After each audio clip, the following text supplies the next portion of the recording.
It is a Falls Friday night here, playoff edition, regional semifinals this weekend. Of course, depends. We did have a regional final tonight, too. Either way, we're going to recap all of that action tonight in the Wichita Falls area and beyond. I'm Jonathan Hull, sports writer for Times Record News. Alongside, there's Nolan Clark in the middle from 940 Game Day, Zach Duncan on the right from Red River Roundup. A lot that we're going to get into tonight. But I think there's a lead story tonight, and unfortunately, it doesn't necessarily have to deal with the outcome of a game, right? We had a very interesting ordeal kind of go down in the Henrietta Gunter game today involving a referee, and it's already started to get a little viral. I'm going to play the video real quick. As we get started, then we're going to bring on a special guest who was there and kind of saw everything. Well, actually, he's the videographer in this place.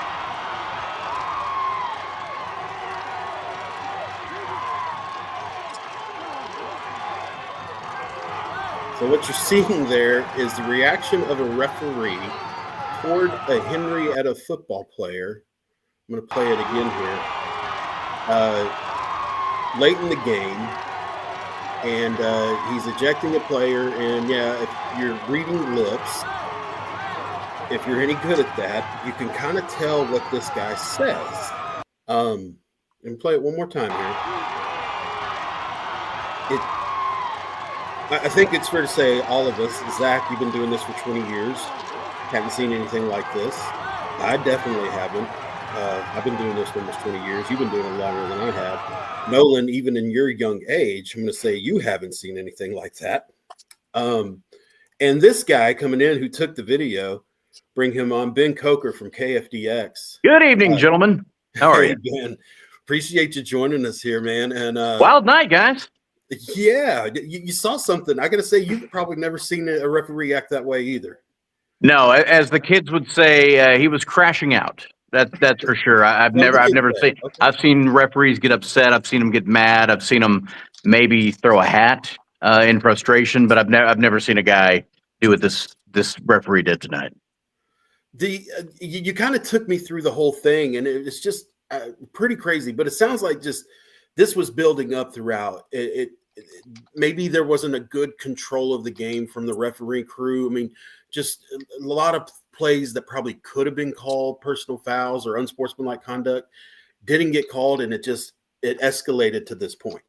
I know from a Henrietta fan coach perspective, they were yelling for the referees. You've got to control this. You've got to get this under control. There's a lot of extracurriculars. Now, to be fair, from both teams, Henrietta did their fair share of things down in piles that Gunter players were complaining about, and then there were things that were done under the pile. At one point, players were yelling that Cooper Coleman had been punched in the stomach. This was also late in the game, leading up to the video that you showed. And that's just a small snippet. We're going to show an extended portion of that coming up on our pod. Go ahead and watch your entire pod. You can watch ours tape delayed. If you're already here, don't leave to go watch the extended version of this. But things were going on throughout the game for sure. And leading up, the Henrietta finally scored a touchdown late in the game to pull within 41-6. Extra point was blocked, and during the extra point, Gunter received an unsportsmanlike penalty. I didn't see exactly what happened with it, but fans started going crazy on both sides, yelling and screaming, and Henrietta players were jawing back. And I think it was 3 plays later that what you saw began to transpire. It started with a Henrietta player, big hit on the quarterback. Gunter players took exception. He bows up. His helmet goes flying down the field. The Henrietta player, he's in the face of one of the Gunter players who's holding his arms up. I didn't do anything, little Bo Peep. He gets ejected, the Henrietta player. As he's walking off, I'm following him going off. I see out of the corner of my eye. As things are going on, I'm always trying to use my other eye to see what I need to go to next. I pan the camera over, and this is where the second Henrietta player that's ejected is engaged with multiple referees, including the white hat, who has thrown his flag. He's thrown his white hat down the field. I assume he threw the hat. The first thing I wonder is, did the Henrietta player get the hat and throw it? I'm not sure. I assume that the referee threw his own white hat as all the flags and everything were transpiring there in the middle of the game. So he's already thrown a flag and his hat. He puts his foot up onto his opposite knee, takes his shoe off, throws his shoe like it's a flag, and then tells the second Henrietta player, "You're ejected." He starts to walk off, and he turns, "No, you're ejected." And he turns to walk off again, and you see him turn, and that's when he mouths the unpleasantries at the player, and then turns and does the crybaby face. Well, I have since gone back and reviewed the tape of the second referee that comes in after all that takes place, and you can read his lips. He goes, "No, you can't do that. You can't do that." And then he pauses as the white hat referee says something to him, and you can clearly read his lips say, "I understand, but."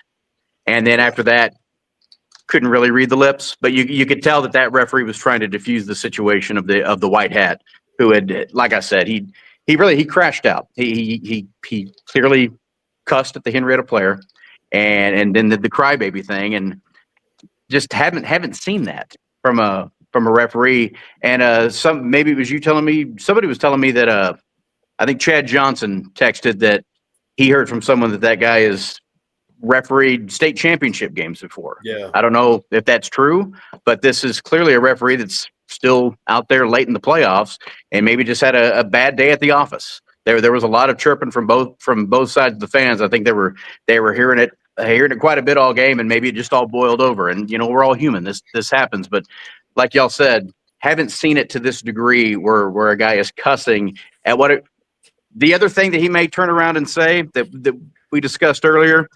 Maybe he was yelling at a coach, but the fact that he was engaged with the Henrietta player and 7 or 8 seconds later, he's pointing in the direction of where that player's standing and saying those profanities, one can draw the conclusion he was yelling that at the player.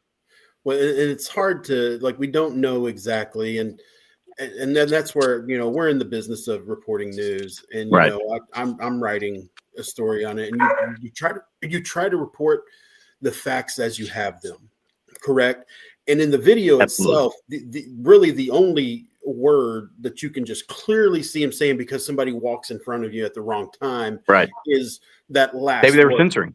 Yes, right. Yeah, they're censoring. Appreciate that. But at the same time, I think there's other people who saw it and felt that that's what he said. You feel like that's, and I trust that you little expletive is what it appeared to be.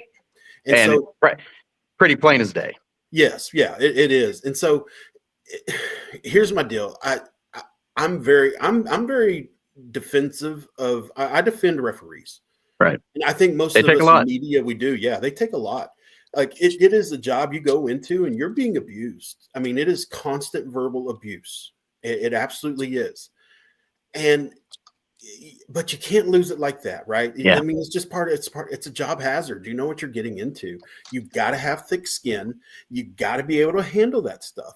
And so, yeah, like you said, it could have been a bad day, but man, you picked the wrong time to just lose it on that bad day. Yeah, this appeared to be above and beyond an adverse reaction that we've seen from referees. It seemed to be on the extreme end of that, and something where I'm sure if this video gets back to him, he's not going to be pleased with what he sees. And I don't know what repercussions come from this, but I would assume one can assume it's not going to be good. Yeah. Well, my question for Ben is when did you know, oh wow, I got this on camera? Did you know right away, or were you like, oh, I got to go back and look or drive home? So right away I saw him doing what he was doing, and I didn't process at the time that he just did all this to a player. After the game, when I was sending the highlights back, I was like, I need to go back and see what exactly I was shooting at that time. And that's when I first noticed that you clearly see him apparently saying to the Henrietta player the stream of profanity that's still hanging out over Lake Michigan, to quote A Christmas Story. And it was at that time that I was like, oh, okay, this is something. So I sent it to Tobin, and Tobin said, yeah, I'm going to post that because that's out of line. It's completely out of line. I think you guys were right on in posting that. Listen, you're held to a standard. And again, it's unfortunate that the other people who are talking to you aren't necessarily held to that same standard. But Indeed. this is your job. This is your job to hold it together Mhm. and not lose it to that degree. And Don't let them let's run face it. over you, right? But I Yeah. mean, you got to find that happy medium. I think we've seen fans for years in all sports. Referees just seem like somebody you can say whatever you want to with no repercussions. Yeah. Too many people don't look at the referee as a human. They're the person that's wronging the team that they're pulling for, or the kid that they love. And at the end of the day, this is a guy not making a lot of money to take a lot of abuse. Yeah, no doubt. Well, Ben, man, I know you got a show starting here in a little bit, and you guys absolutely 15 minutes. Yeah, if you and I am not going to be offended. If we got a lot of viewers right now, actually probably as many as we've ever had at one moment. So thank you, Ben Coker, for that. But, that's the power of Ben Coker, right? That's right. But and if y'all want to leave, get to the KFDX Plus app and go see the full video that Ben's talking about. Absolutely, I do. But I will say, if you do that, go back and watch the end and like and subscribe and all that good stuff. That's to right. Hey, yeah, to you guys as well. Y'all do a great job. Amazing. Yeah, I appreciate you, Ben, and you guys do too. That's the best part about what people don't get about what we have that's special about Wichita Falls media is we take care of each other. We look out for each other. We share with each other. And Indeed. It's across the board. That's what we do. And so, yeah, you guys are wishing us well on our show just while we're wishing you well on your show. And we're going at the same time. Hey, we've been at it a long time, boys. That's right. Yes, sir. Ben Coker, KFDX. Appreciate you, sir. Right here on the Macaulay Landscapes Hotline. All right. Media hotline, I should say. So I've said this in other platforms. Coach Macaulay's mom was my librarian at City View growing up. Sweet lady, Dee Dee Macaulay. There you go. Hey, works out perfect. Thanks, Ben. We'll let you get to the TV. All right, boys. All right, guys. Well, yeah, guys, I think we got to comment a little bit more on this, and then let's get to some football that actually happened on the field. But it really is. It's an appalling thing to see. I always try to be able to understand how somebody can feel a certain way, to be empathetic towards the situation. And I think all of us have that breaking point, right? Where it's done. We're going to lose it. And man, if somebody's around, they're going to take the brunt of it right then. It's just, you got to have, and they can't be in that moment. It's unfortunate. You just can't be in that moment.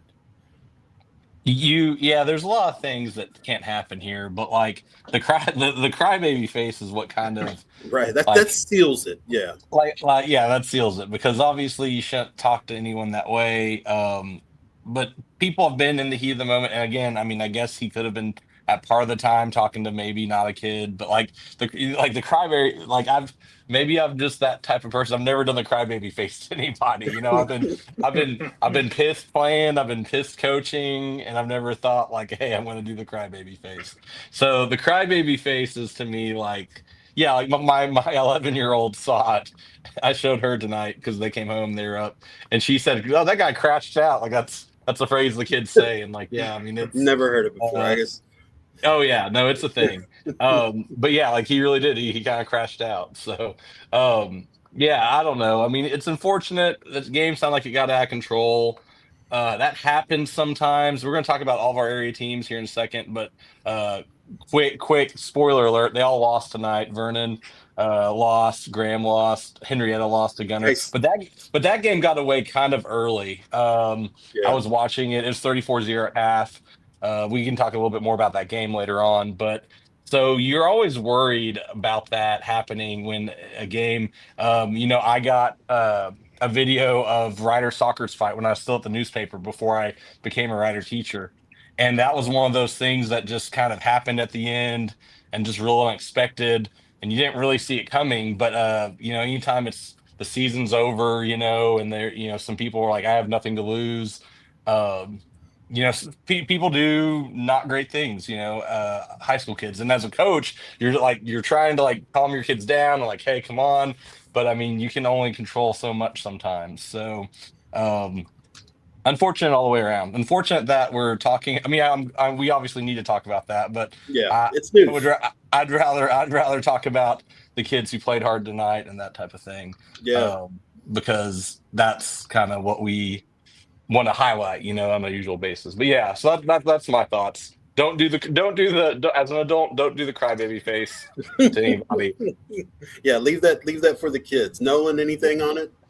No, not really. It just like what y'all said, it just blew my mind. That was the white hat of the crew. I'm gonna guess he's the white hat. You know, in the video, he doesn't have his hat on, but he had the R on his back for a Yeah. referee. So I mean, blows my mind that there's a grown man doing those actions towards a high school kid as a white hat of a crew, the leader of Yeah. a crew. It just speechless. I'll say this. I mean, I think if you're a parent, you probably have been pushed to that point by a teenager that just they make you probably want to say them. We've all been teenagers, and I don't know. My parents never said those words to me, but hey, listen. They thought there. them. They thought them at the very I'm least. sure my parents have thought those things. Yes, yeah, you know we all do. But listen, that's your own kid. This isn't his kid. And I've been, and at the same time, I've been in that situation. I worked at a boys and girls club here in town, and listen, I mean, teenagers can push you, right? But we have no proof that a teenager even pushed him to this point. Was it the crowd? Was it the environment? What got him there? Again, I try to show empathy to try to feel like what happened there, but there is no excuse for the action. There just is no excuse for the action. Somebody put a comment here that they're paid, should be professional, and it should be held to a higher standard. And I completely And I agree. Yeah, I agree with that. 100% agree with that. You have to be in a higher standard. You know what you're getting into by taking on that job. And if you're the white hat, it's not like if this is true, like Ben has said, and like we have heard, if you're a veteran official who's called state title games, then you have to be in that you have to know this. I don't know. It's nuts to think that happened. Listen, that guy's going to be trending and viral for all the wrong reasons. And it's going to go nationwide. Like that thing's going to be picked up. I'm writing about it. So USA Today is going to have it here pretty soon. So it's going to be going crazy here pretty quick. And that guy, I'm sure he's got regrets. I hope he does, unless he's just that despicable of a person. But I like to think that he's not, and think the better of a person, and that he's got regrets. But let's leave this behind. All right.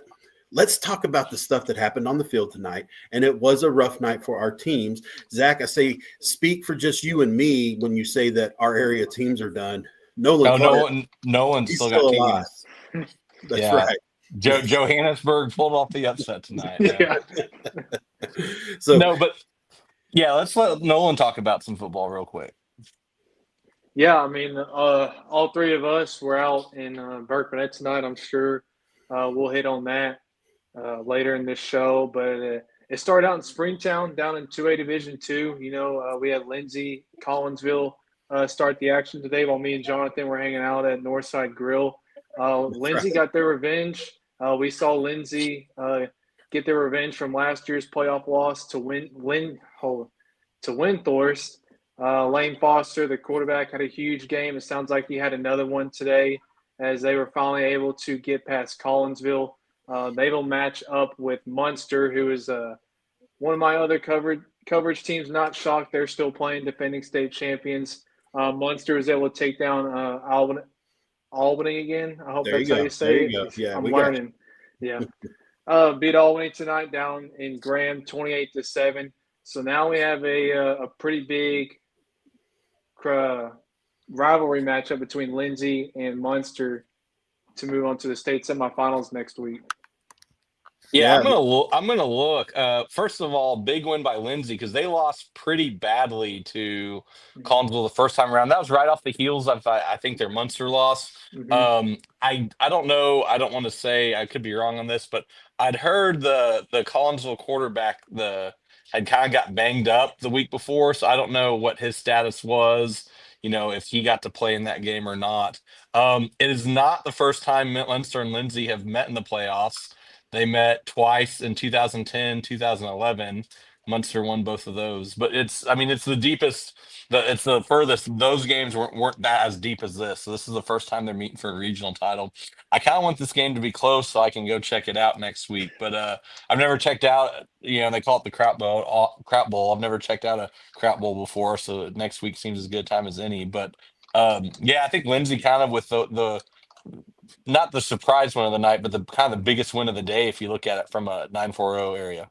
Okay, yeah, we're getting got a message called the Collinsville quarterback play just wasn't very mobile. So I mean, and that's part of the game. I mean, I'm telling you, injuries, and we'll talk about Ty Scott Yeah. and Vernon tonight too. But you lose a guy who's kind of your dude, and or even if he plays, I mean, we saw Holiday. I think there was a game or two where Jones played and he wasn't 100%. It's tough. It's tough to not not be 100% and try to win a game against a good team. So. But yeah, I thought Lindsay had the biggest win of the night. Yeah. Day, whenever. Yeah. Yeah. Continuing with the list of teams, we all covered Graham. They fell short to fourth-ranked Midland Greenwood tonight down in Sweetwater. They kind of held that game pretty close. As I was checking the scores, I got home, saw they were down 36-14. They were able to tack on another touchdown in the last couple minutes.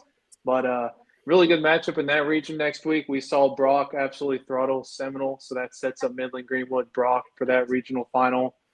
Going down the list, Paradise, another one of my schools moving on. They got a big win against Gymned tonight. That was a 2 versus 5 matchup. Not going to lie, I was pretty nervous. Paradise is just a really good team that week after week. They just keep grinding out these really tough wins, and they were able to do it again, not letting the team kind of get their revenge from last year. We'll touch more on their matchup next week. As we talked about, Henrietta came up short to Gunner tonight in that wild game. And then Benjamin played a full 4 quarters against Jayton tonight, a huge state favorite, pulling up that score because it was a lot to a lot. 76-62. 76-30, yeah. Yeah. So I'm going to talk about a couple of our area teams that fought pretty well, Graham and Benjamin. The Graham game, so we're kind of keeping up within the press box. We'll get into the Vernon game in a little bit, but at that point, like the game was getting away from Vernon. Graham's actually up 14-8. I went back and looked through some Twitter play-by-play. With like 4 minutes left in the second quarter, they score and they're up, and that's big. But they give up a big touchdown pass like right afterwards, like a 58-yard touchdown. And so then they got down 16-14. And right in the start of the third quarter, like Greenwood goes down the field, scores like 3 minutes in the third quarter. And then I think they get a stop, and then they score again. And so by third quarter, they're up. It went from 2 to 16. 30-14, and I don't know. I didn't think Graham was going to be able to come. Graham won last week by hanging in against Liberty, matched them score for score, and then scored one at the end. And I once it got to be 30-14, I didn't feel real great about it, just because I know that's hard against an undefeated. I think Greenwood's 4th in the state to come and catch up. They did score once at the end. Kudos to Jace Gill and those Graham seniors. They go 3 rounds deep, and here's the thing: I was talking to a Christian this week. Their whole O line comes back, and while their best skill players come back, they're really going to miss Jay Skill. They're the Flores kids, the senior. They had about 3 or 4 senior starters on defense, but man, like they did this in a kind of a transition year.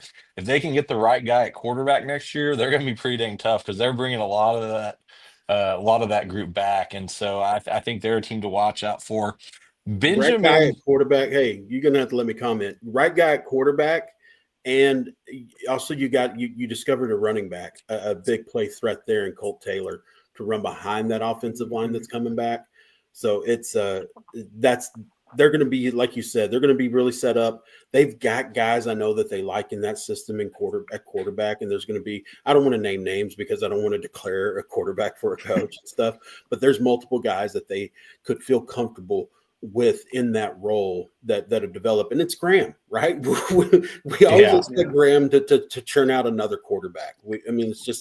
It's what they do. I'll say this about Greenwood. I obviously have many times. If you don't know, I spent some time in Midland. Hey, I'm from out that way, and I wrote for the Midland Reporter Telegram, and I've talked to people out there, and they feel like this might be the best Greenwood team they've ever had. I know there's some people who really like to put up a debate on that. I think the 2016 team and then the 2002 team, both are really good. I think 2002 they played for a state title. So yeah, but in 2019, you may be talking about this team, or maybe there's a team. Yeah, 2019. 2019's when they beat a really good Our Park team in the state quarterfinals, That's like right. Yeah. 36-33, and like it was a back and forth game. And then the next week, I can't remember who it was, if it was Pleasant Grove or Carter, but like they hung in there against like a decent, the eventual state champ type of team. So that's kind of probably been the best Greenwood team I can remember. Because that IP team was one of the best IP teams that they've had in a Yeah. long, long time, and they were able to nick them at the bottom. Benjamin, so basically we think Jayden's gonna win state, and Benjamin was with them like the whole game. Yeah. They got down to about 20. They're like, it's a 2-point game with 2 minutes left in the third quarter.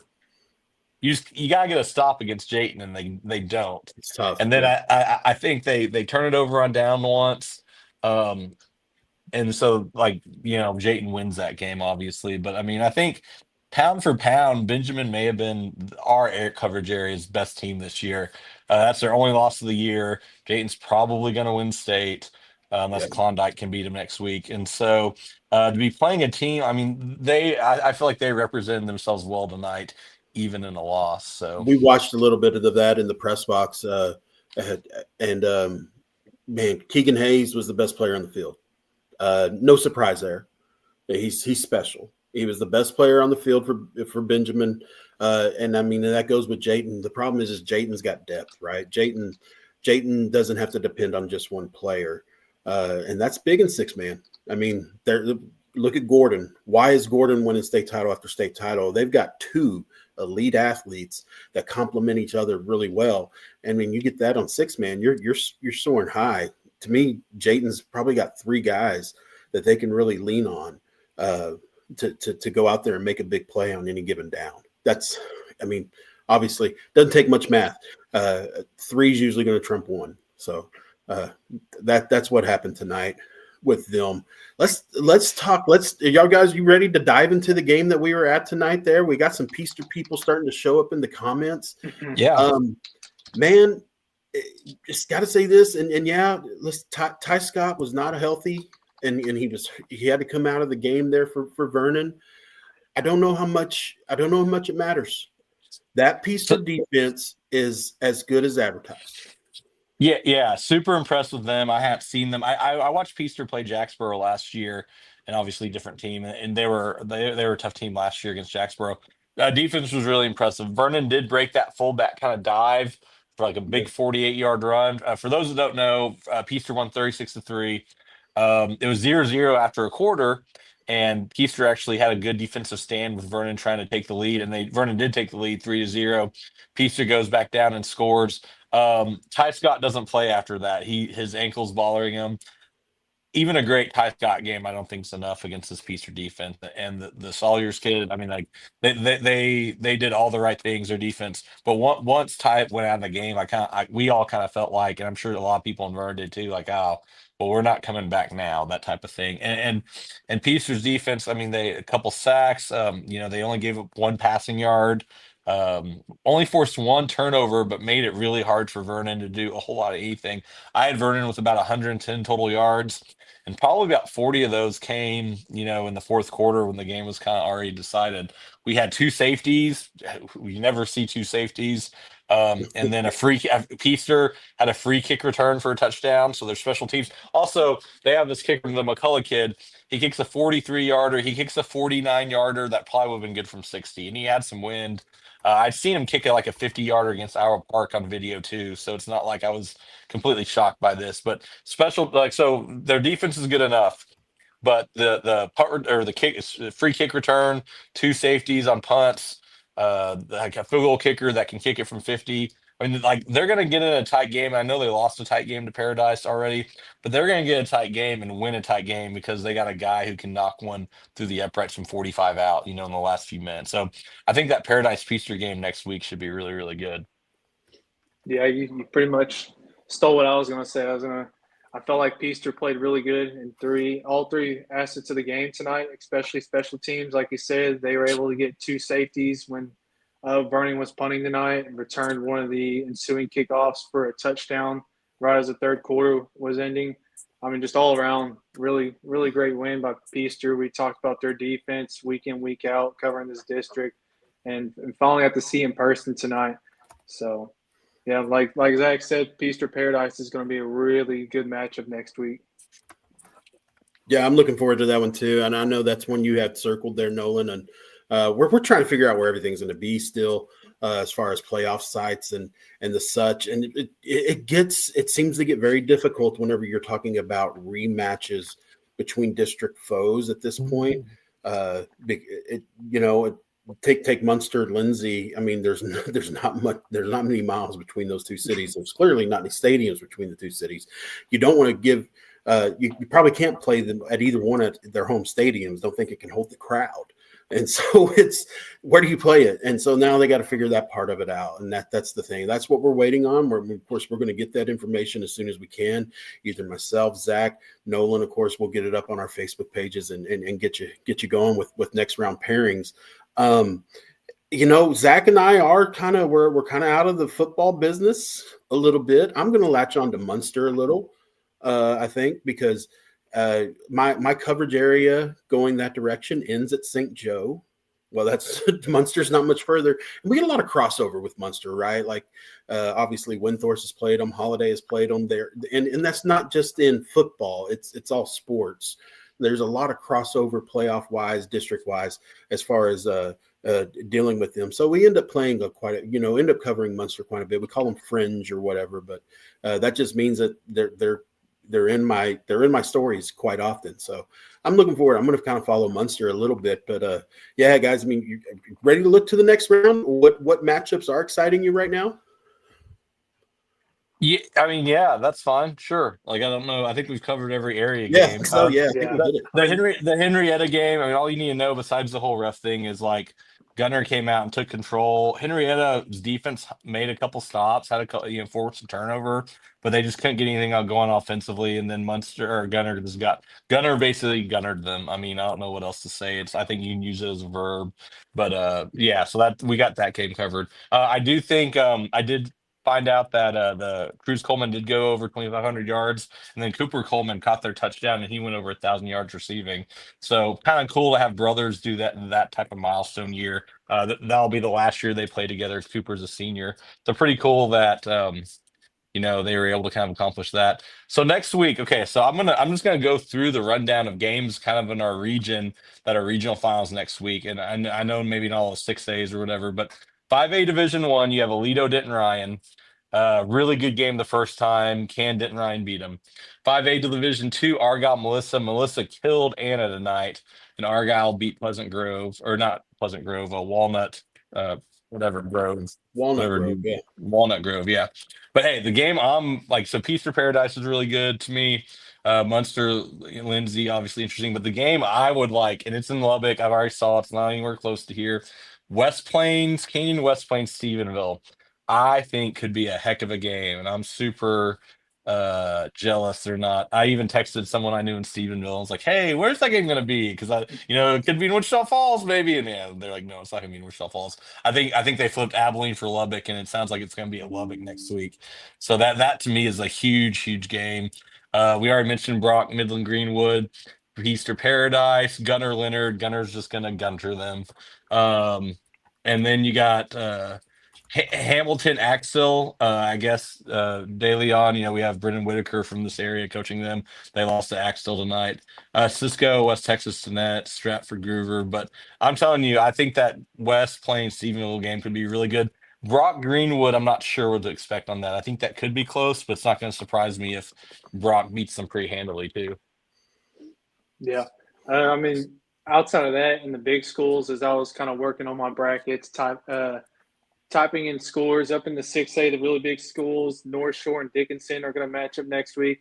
That's going to be a really solid game. South Lake Carroll and Prosper were supposed to play at Choctaw Stadium tonight. I know they were dealing with a lot of weather. I'm not totally sure if that got pushed to tomorrow, but not sure that one is. The winner of that, though, will get Denton Geyer in the next round. That will be another really good matchup in the DFW area. Summer Creek, who's a favorite to make the state title game, will match up with Sheldon C. King. So really good matchups up in the 6A level. And So it's South Lake Carroll and Prosper's like in the first quarter right now. okay. So So so they got their game Crazy. underway, and they're that South Lake little just scored. South Lake's up 7-0 with 3:30 left in the first. So little Pac-12 that's a after long dark night. high school edition there. There's a couple of 3A games too, like Grandview is still going on. Like they're in a lightning delay. They're like or Pottsboro maybe is one of those teams. I can't remember. But yeah, there's a couple and our game got delayed a little bit too. These storms kind of came from nowhere. I didn't know that they were Pottsboro Whitney is like with 5 minutes left and they're still in a delay. Pottsboro's up on that one. So yeah, there are games that are still going on or trying to get in just because of some random, I think, storms that kind of went through the central Metroplex in Central Texas. So, but yeah, I think it's going to be weird not having an area team playing next week from our Wichita Falls area. And wouldn't have thought that at the start of the year. One of us thought that at the start of the playoffs. But that's how it goes. We had some teams lose some toss-up type games. Windthorst is sitting here thinking, man, if we just could have beat Lindsay, because now Lindsay, and then same thing with Holiday. Holiday loses to Leonard by 7, and now Leonard's playing in the regional title. So we had a couple of teams that lost last week, lost to teams that ended up winning tonight. So It just not what we expected. I'm really we keep getting comments about I'm just going to address the comments because we keep getting comments about the referee in the situation. We talk about it a ton at the start of this video. If you want to go back to the end or whenever we end it, the replay will be there. We have the guy who actually took the video on Ben Coker from KFDX on and talk about it succinctly. So listen, we covered that. So please, absolutely, by all means, go back and watch what we had there. Ben had a lot of great stuff on there. They're going to have more on that on KFDX Plus app as well. So that's worth checking out too. Yeah, they just so many. We're getting down to that nitty gritty, right? And I really do. I start looking at the big schools. I enjoy the big school, the big school football. And so I spent a lot of time in my career covering 5A and 6As. And so I like that side of it and looking forward to those matchups. And of course, even the small school. But man, I don't know, though, even though with my bias to that there's a game I'm looking forward to more than Paradise and Peaster. I really that's the one. That's the one at the top of my list. And we know how good that district was this year. We know how good that first game was between them. And I think it's just going to be a good physical brand of football I'm looking forward to seeing. Yeah. I reached out to Coach Cook from Paradise. He said he hasn't talked to the Peaster coach yet, so we'll probably figure out where they're playing tomorrow morning. But, I mean, you look on a map, Springtown makes the most sense between those two schools. A lot of playoff games have been played down in Springtown, so that could be a possibility. Saw some comments of maybe Azle, a little bit bigger school. I don't know if they have bigger facilities. You're not gonna play it. You're not gonna play at Azle. I'm just gonna say No, that. I don't know. Yeah. You're not. I'm not trying to hate on Azle, but I've coached soccer in that stadium. You need a bigger venue, a bigger, Never nicer been to venue. Azle, so Yeah, I've coached. We were in the district when I coached soccer against Azle. Made a few trips down there. You need a bigger, better venue than Azle for sure. But Yeah, hey, you have I've that covered nice games in Azle. Yeah.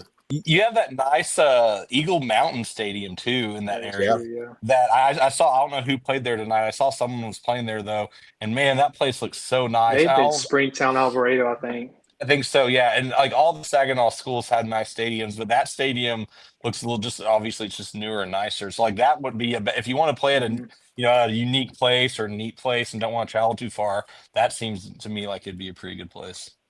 Yeah. We have a little side note too. I also saw a comment from Owl Park legend Brendan Fallon. He said "Hook 'em horns." Texas with the big win over A&M tonight too. I'm sure there's a couple people watching this that cared about that game. Yeah, I'm sure those people watched the game. So I know for a fact people who are like, I'm not going to a high school game tonight. I'm just going to stay home and watch the Texas A&M game. So we won't even get into the debate, is Texas a playoff team? Because I'm sure you'll hear it for like the next week. But there's definitely going to be people that think Texas should be in the playoffs. hey, and then listen, it's Thanksgiving, right? It delivered, man. The football side of Thanksgiving delivered from the pros to college and even to high school today, which is the way we kind of usually take our leftovers, if you will. And man, we're going into December football. This is the fun time of year. And it's not just and it's at every level, but man, we love the high school level of it. So really looking forward to seeing that going and getting it moving. So guys, let's wrap on this. And but yeah, we're going to keep this going. This stream isn't ending now just because Zach and I lost all our teams. I'm in this, whether these guys are or not. I'm in this until the state championships. My goal is to be being live from AT&T Stadium press box doing this last show on that Friday night of the state title games. That's my goal. So yeah, I'm good for next week. Like I said, I'm hoping I can maybe come out and see Munster Lindsay. I think the next week I got to coach high school soccer, so might have to bail on you. We'll be in Frisco for our season scrimmage opener, but yeah, I'll see y'all next week. All right. Well, Nolan, I'm going to drag you along one way or the other. So I'll see if my boss allows me to work that late in the season. There you go. Well, all right. Well, thank y'all again for joining us. Hey, pay attention to our sponsors. Want to thank them: Arrowhead Roofing, Macaulay Landscapes. Kind of got lost in all of the Henrietta stuff, but they've been great to us. You saw Arrowhead Roofing up in the top corner all night.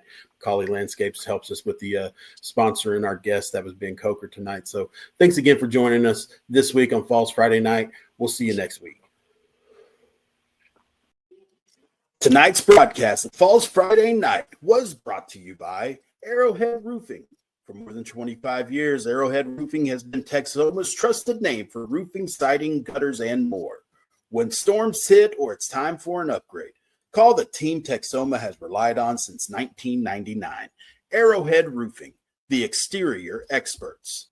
And Macaulay Landscapes. For 21 years, Macaulay Landscapes has been keeping Wichita Falls beautiful. Visit MacaulayLandscapes.com to learn more about their full range of services. Macaulay Landscapes, making Wichita Falls look its best since 2003. That wraps up another edition of Falls Friday Night. Every score, every story, every Friday.